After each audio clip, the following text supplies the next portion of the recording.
এই 7টা উপধারা আপনারা serial maintain করে এমএনপি স্টাম্প দিয়ে পরীক্ষার হলে লিখে আসতে পারবেন, তাহলে বিষয়টা অনেক বেশি জরুরি। আপনারা এইভাবে শিখাটা আপনারা। আসসালামু আলাইকুম।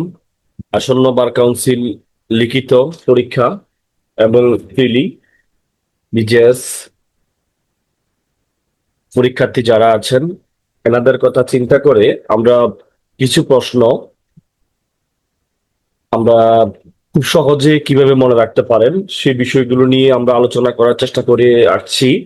যেমন আমরা পূর্বের ভিডিওগুলোতে আমাদের চ্যানেলে সাক্ষ্য আইনের কিছু ধারা আমরা আলোচনা করেছি, 32 ধারা আলোচনা করেছি, আমরা 45 ধারা আলোচনা করেছি, আমরা পেনাল কোডের 10টি যে ব্যতিক্রম আছে মানহানির সেগুলো আলোচনা করেছি। আমরা আলোচনা করেছি আহ 10টি যে সর্বোচ্চ শাস্তি মৃত্যুদণ্ডের বিধান আছে সেগুলো আমরা আলোচনা করার চেষ্টা করেছি। আমরা কিছু বিষয় এখন ধারাবাহিকভাবে আলোচনা করার চেষ্টা করব যে কিভাবে আপনারা একটা ধারা মনে রাখতে পারেন, একটা ধারার মধ্যে কি আছে এবং মনে রাখার কৌশল সহ খুব সহজ করে দেওয়ার জন্য আমার এই প্রচেষ্টা।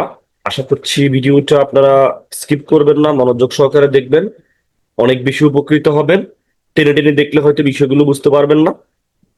আজকে আমরা ছোট্ট একটা টপিক নিয়ে আলোচনা করতে চাই, সেটা হলো 144 ধারা। সবাই আমরা চিনি, সেটা আমজনতার জন্য প্রয়োজন।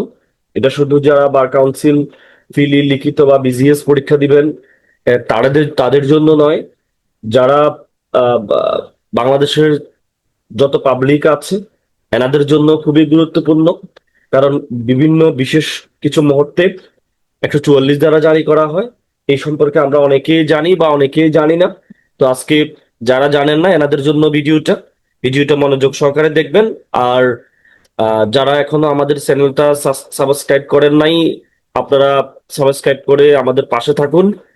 প্রতিনিয়ত, অন্তত প্রতিদিন না হোক অন্তত একদিন পরে একদিন একটা ভিডিও আসবে যেটা আপনাদের যে কোনো একটা কাজে লেগে যেতে পারে। সেটা প্রিলির জন্য কাজে লাগতে পারে বার কাউন্সিল, তারপরে হচ্ছে হলো সেটা লিখিত বার কাউন্সিল লিখিতের জন্য কাজে লাগতে পারে, সেটা যারা জুডিশিয়ারি দিবেন এনাদের জন্য কাজে লাগতে পারে, অথবা যারা আহ, বিভিন্ন আইন বুঝতে চান, যারা সচেতন নাগরিক এনাদের জন্য কাজে লাগতে পারে।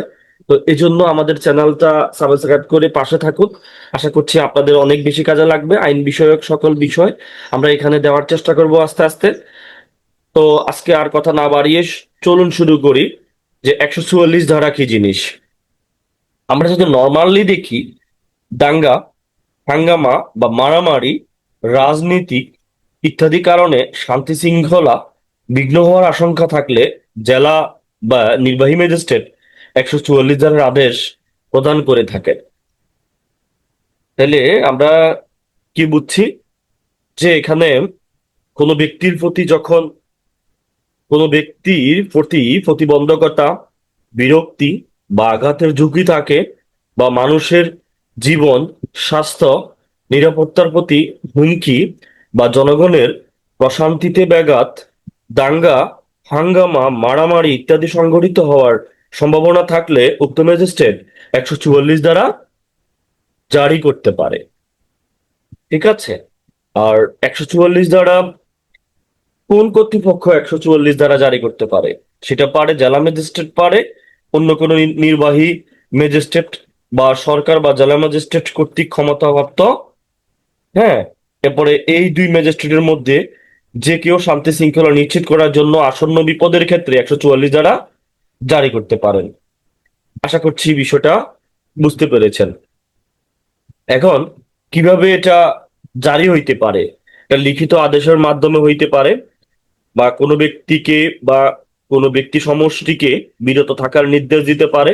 জরুরি পরিস্থিতিতে একতরফা আদেশ দিতে পারে। ম্যাজিস্ট্রেট নিজ উদ্যোগে পারে আবেদনের ভিত্তিতে বা পূর্ববর্তী আদেশ পরিবর্তন বাতিল করতে পারেন। ম্যাজিস্ট্রেট আবেদনকারীকে ব্যক্তিগতভাবে বা আইনজীবীর মাধ্যমে কারণ দর্শানোর সুযোগ দিবেন। এবং এটি কতদিন বলবৎ থাকে? 144 ধারা আসলে এটা 2 মাস, সর্বোচ্চ 2 মাস বলবৎ থাকে, যেটা আমরা 144-এর 6 উপধারাতে গেলে দেখতে পাই। এটা সর্বোচ্চ 2 মাস বলবৎ থাকে। তবে জীবন, স্বাস্থ্য, নিরাপত্তা ইত্যাদি বিঘ্নের আশঙ্কা থাকলে সরকার গেজেট প্রজ্ঞাপনের মাধ্যমে উক্ত সময় বৃদ্ধি করতে পারে। এখন এই যে 144 ধারা, যারা সংক্ষুব্ধ এদের বিরুদ্ধে কি করতে পারবে? দায়রা জজের নিকট রিভিশন দায়ের করতে পারবে। এ হলো প্রাথমিকভাবে 144 ধারা। এখন 144 ধারাটা আপনারা মনে রাখবেন কিভাবে, আমরা একটু কৌশল নিয়ে আবার একটু আলোচনা করি, বিষয়টা তাহলে আপনাদের সহজ হবে। দেখেন, আমরা এখানে একটা লিখেছি ধারা 144 মনে রাখার কৌশল AIU, অর্থাৎ এই তিনটে শব্দ থাকলেই আপনি, যেখানে অ্যানয়েন্স থাকবে দিয়ে বিরক্তি, যেখানে ইনজুরি থাকবে, যেখানে আপনার অবস্ট্রাকশন থাকবে, বাধা থাকবে, তাহলে কি করব আমরা? তাহলেই 144 দ্বারা জারি হবে। এছাড়াও আরো অনেক বিষয় আছে, আমরা কথাগুলো নিয়ে বিস্তারিত আলোচনা করলাম। মূল টপিকে মনে রাখাটা আমাদের জরুরি। কেন সেটা আপনারা সবাই জানেন। 144 দ্বারা যে কোনো জরুরি অবস্থাতে বিষয়গুলো দেখা হয়, জারি করা হয়।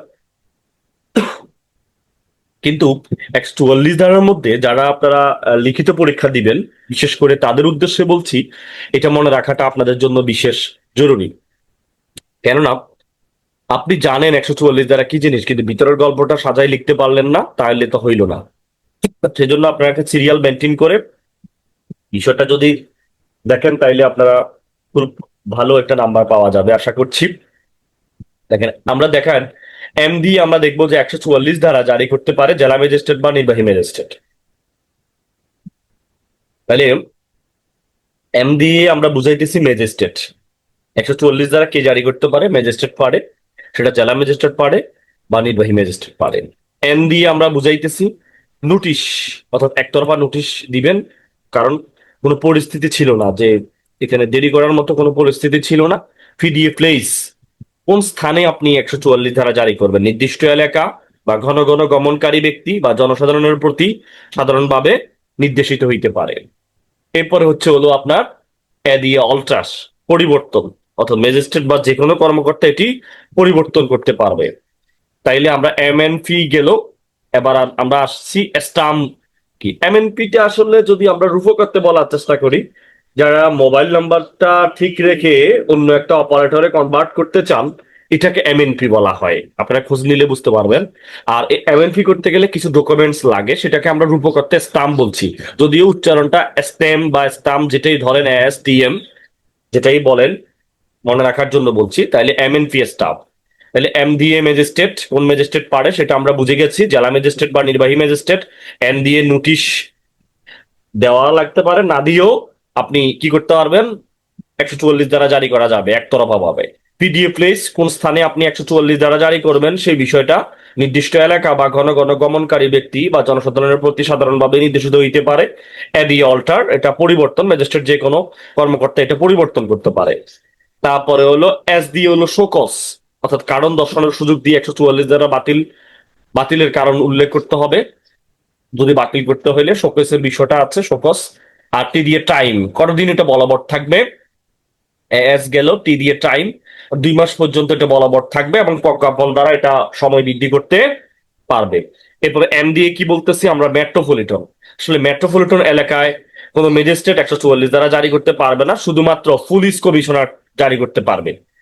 এই বিষয়টা একটু মনে রাখতে হবে। তাইলে আমরা দেখে গেছি যে MNP স্টাম্প দিয়ে, আমরা কি আর কখনো ভুলবো যে MNP স্টাম্প দিয়ে আমরা ভিতরে যেই উপধারাগুলো আছে, অর্থাৎ 1, 2, 3, 4, 3, 4, 5, 6, 7টা উপধারা আছে এখানে। এই 7টা উপধারা আপনারা সিরিয়াল মেনটেন করে MNP স্টাম্প দিয়ে পরীক্ষার হলে লিখে আসতে পারবেন। তাহলে বিষয়টা অনেক বেশি জরুরি আপনারা এইভাবে শিখাটা। আপনারা এরজুয়েল পড়লে কখনো পরীক্ষার হলে সিরিয়াল মেনটেন করে এত সুন্দরভাবে লিখতে পারবেন না, সেটা আমি জানি। তো ওই ওই ধারাবাহিকতায় আপনাদের জন্য বিষয়টা খুব সহজভাবেই আমি উপস্থাপন করার চেষ্টা করছি। আশা করি কাজে লাগবে। আপনারা ভিডিওটা শেয়ার করবেন বেশি বেশি করে, সবাইকে জানানোর সুযোগ দিবেন। আর আমাদের একটা কোর্স চলমান আছে, আমাদের কোর্সে ভর্তি হইতে পারেন রাত 10টা থেকে 11টা। যারা চাকরিজীবী বা যারা আদার্স কাজকর্ম নিজেরা পড়াশোনা করছেন, বাট যারা ভর্তি হইতে চান, তাহলে 10টা থেকে 11টা আমাদের একটা কোর্স চলমান আছে MCQ রিটেন এর জন্য। যারা বার কাউন্সিল MCQ এবং রিটেন দিবেন তাদের জন্য। খুব মানে স্বল্প মূল্যে, সুলভ মূল্যে আমরা কোর্সটা কমপ্লিট করাই দিব ইনশাল্লাহ, খুব কম দাম দিয়ে। আর যারা ফিনান্সিয়াল ক্রাইসিস আছে তারা আমাদের এমস্টেট ল একাডেমি পেজে, আমাদের পেজটা আছে, পেজটাতে ফলো করবেন। আর আমাদের ইউটিউব চ্যানেল আছে, ওখানে ভিডিও দেওয়া আছে, ওই ভিডিওগুলো দেখবেন, আশা করছি কাজে লাগবে। আর যারা, আবারও বলছি, যারা পড়তে চান আমাদের এই দুটো জায়গাতেই নক দিয়ে আপনারা ভর্তি হইতে পারেন। খুব সুন্দরভাবে আপনাদের একটা সাউন্ড প্রিপারেশন করিয়ে দেওয়া হবে পরীক্ষার জন্য। এখন দেখেন, 144 ধারা থেকে কি কোনো প্রবলেমেটিক আসতে পারে? আমরা একটু সেই বিষয়টা নিয়েও একটু চট করে আলোচনা করে ফেলি। আর দেখেন, বলতেছে যে করিম চট্টগ্রাম মহানগরের আহ, একটা থানাধীন একখণ্ড জমি নিয়ে খাদিজের সাথে বিরোধের সূত্র ধরে শান্তিভঙ্গ রোধের প্রার্থনা করে কোন কোর্টে? ওই যে আপনার এডিএম কোর্টে একটা আবেদন দাখিল করে। এখন এডিএম কোর্ট অর্থাৎ সিআরপিসি 144 ধারার অধীন আদেশ ধারা পরবর্তী 4 মাস কি করে খাদিজাকে নালিশি জমি থেকে প্রবেশ করার জন্য, বিরত থাকার জন্য শান্তি বজায় রাখার নির্দেশ দেয়। আর এডিএম উক্ত আদেশ জারি করতে পারে কি না উক্ত আদেশের বিরুদ্ধে আইনানুগ। আসলে আহ, উক্ত আদেশ জারি করতে পারে না, কারণ মহানগর এলাকায় পুলিশ কমিশনার 144 ধারা জারি করে থাকে। প্রথমত এডিএম 144 ধারা জারি করতে পারে না। এছাড়াও এটা একটা ইখতিয়ার বহির্ভূত। দ্বিতীয়ত, বিরোধের সময় একখণ্ড জমি নিয়ে স্থাবর সম্পত্তি বিধেয়ক 145 ধারা জারি করার কথা ছিল, 144 ধারা আসবে না। এরপরে হচ্ছে হলো উনি 4 মাস এই নির্দেশ দিতে পারে না, এটা এগুলো ভুল ছিল। আশা করছি বুঝতে পেরেছেন। আমাদের নেক্সট টপিক থাকবে 145 ধারার কিভাবে মনে রাখবেন, 145 ধারার মধ্যে বিষয়বস্তু কি আছে, পাশাপাশি বোনাস হিসাবে 145, 146, 147, 48 আমরা ছোট করে ওই বিষয়গুলো নিয়েও আলোচনা করব পরের ভিডিওতে। আপনারা দেখবেন, আশা করছি আপনাদের অনেক বেশি কাজে লাগবে ইনশাআল্লাহ। আসসালামু আলাইকুম ওয়া রাহমাতুল্লাহ।